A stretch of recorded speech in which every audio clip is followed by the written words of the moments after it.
नमस्कार साथीहरु, स्वागत छ तपाईहरुलाई हाम्रो YouTube च्यानलमा। यो भिडियो एक्सेल सर्टकट्स रिलेटेड हुनेछ। म तपाईहरुलाई 20 मोस्ट युजफुल कन्ट्रोल सर्टकट्सहरु चाहिँ सिकाउन जाँदैछु। आउनुहोस् भिडियो सुरु गरौँ। यहाँ मैले एउटा रेफरेन्स फाइल लिएको छु, हामी यसमै काम गर्छौं।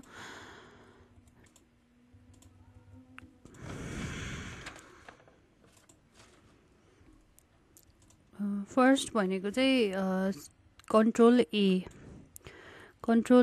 हाम्रो कहिले युज हुन्छ, किन युज हुन्छ भन्दाखेरि चाहिँ यो सिटमा भएको सबै सेलेक्ट गर्नलाई चाहिँ कन्ट्रोल ए युज हुन्छ। सो कन्ट्रोल प्लस ए भनेको तपाईहरुले कन्ट्रोल र ए सँगसँगै थिच्नुपर्ने हुन्छ। हाम्रो सिटमा जे जति पनि डेटाहरु छ त्यो चाहिँ सेलेक्ट भयो। यो चाहिँ कन्ट्रोल ए को काम हो। नेक्स्ट कन्ट्रोल बी भनेको अब धेरै जसोलाई थाहा पनि होला, कन्ट्रोल बी भनेको बोल्ड गर्नलाई।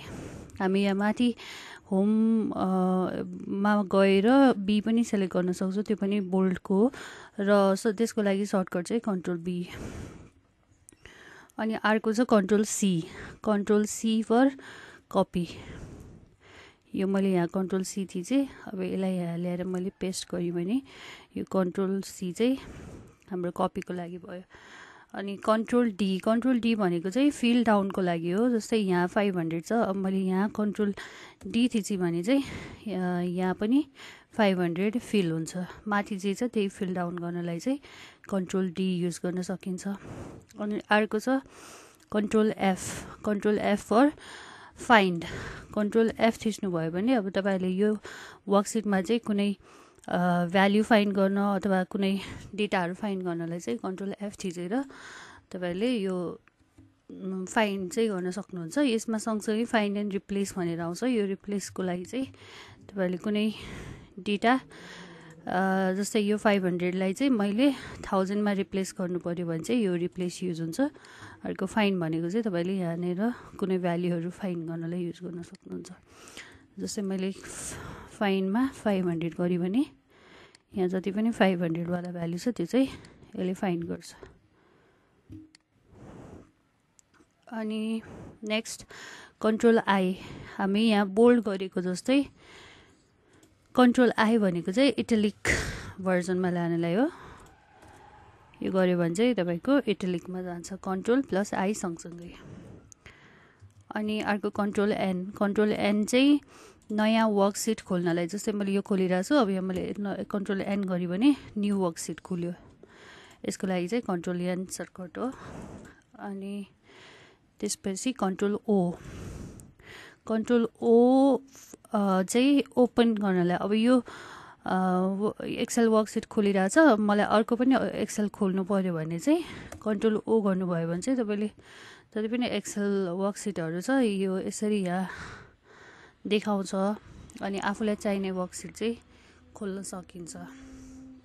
यसमा चाहिँ एक्सेल मात्र आउँछ। यो मेरो पुरानो वर्कसिटहरु छ, यो देखाइरहेछ। कन्ट्रोल ओ चाहिँ अरु वर्कसिट ओपन गर्नलाई। न्यू को लागि चाहिँ एन भयो। अनि काम गरिरहेको अरु वर्कसिटहरु खोल्नु पर्यो भने चाहिँ कन्ट्रोल ओ।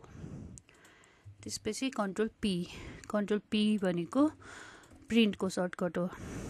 हामी कन्ट्रोल पी गर्यौं भने हामी काम गरिरहेको फाइल चाहिँ प्रिन्टेबल यसरी देखाउँछ।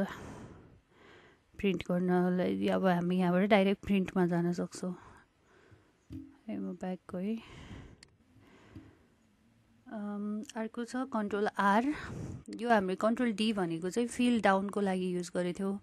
कन्ट्रोल आर भनेको चाहिँ फिल राइटमा हामीले सेम चीज फिल गर्नु पर्यो, सेम भ्यालु फिल गर्नु पर्यो भने चाहिँ कन्ट्रोल आर युज गर्न सकिन्छ।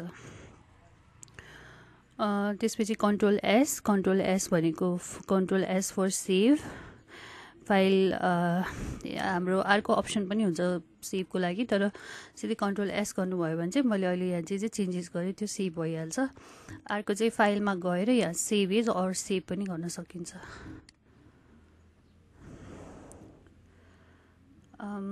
त्यसपछि छ कन्ट्रोल यु चाहिँ अन्डरलाइनको लागि हो।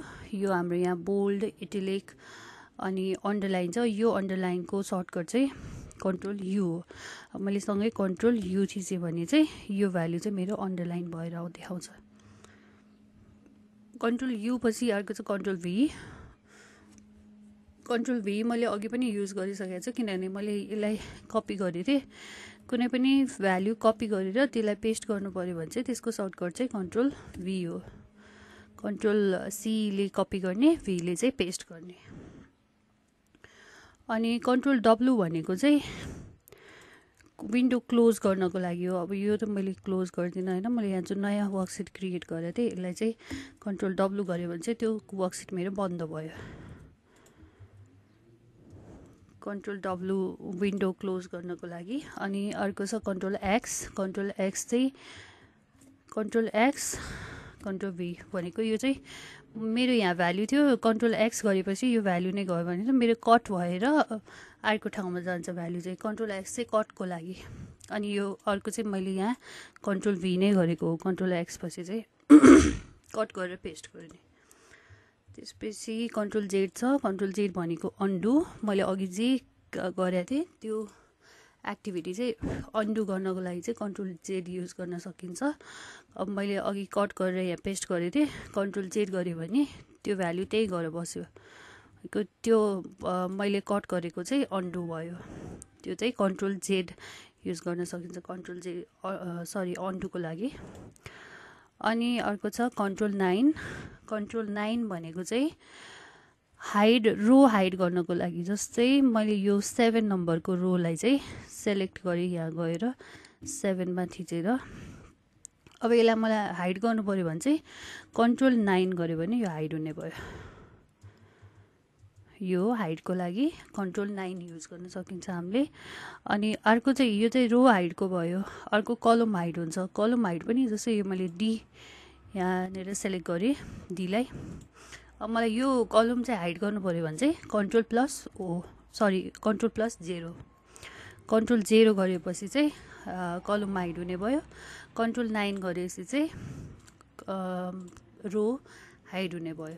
अब त्यसको अनहाइड गर्ने सर्टकटहरू पनि छ, त्यो चाहिँ सिफ्टवालामा आउँछ। म अर्को भिडियो सिफ्टको गराउँदाखेरि चाहिँ त्यो सिकाउने छु। अहिलेलाई चाहिँ हाइड गर्नलाई चाहिँ रो हाइड गर्न कन्ट्रोल 9 अनि कलम हाइड गर्नलाई कन्ट्रोल 0। त्यसपछि अब दुईटा बाँकी भयो, control plus space bar. Control plus space बारले चाहिँ के गर्छ भन्दाखेरि तपाईँको कलम हाइलाइट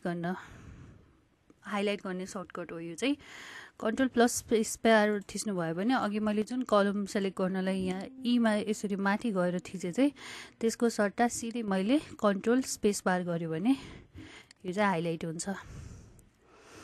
कलम हाइलाइट गर्नलाई सेलेक्ट गर्नलाई चाहिँ कन्ट्रोल प्लस स्पेस बार। यो जति पनि कन्ट्रोल सर्टकट्सहरू भनिरहेको छु यो र पछाडिको हाम्रो सर्टकट चाहिँ हामीले सँगसँगै थिच्नुपर्ने हुन्छ सबैमा। अनि एउटा लास्ट कन्ट्रोल सर्टकट बाँकी भएको भनेको चाहिँ कन्ट्रोल प्लस माइनस साइन। अब माइनस साइन कन्ट्रोल र माइनस साइन गऱ्यो भने चाहिँ के हुन्छ त भन्दाखेरि जस्तै मैले यो सर्भिस अर्डर डेटलाई चाहिँ अघि जस्तै हाइलाइट गरेँ जुन कन्ट्रोल प्लस स्पेस बार थिचेर। अब यसलाई मलाई डिलिट गर्नु छ भने चाहिँ कन्ट्रोल प्लस माइनस, यो डिलिट भयो। कन्ट्रोल प्लस माइनस गऱ्यो भने चाहिँ रो और कलम अथवा सेल जे पनि डिलिट गर्नलाई चाहिँ हामीले कन्ट्रोल प्लस माइनस युज गर्न सक्छौँ। यो चाहिँ डिलिटको सर्टकट भयो। आजको लागि चाहिँ 20 कन्ट्रोल सर्टकट्सहरू चाहिँ यति नै हो।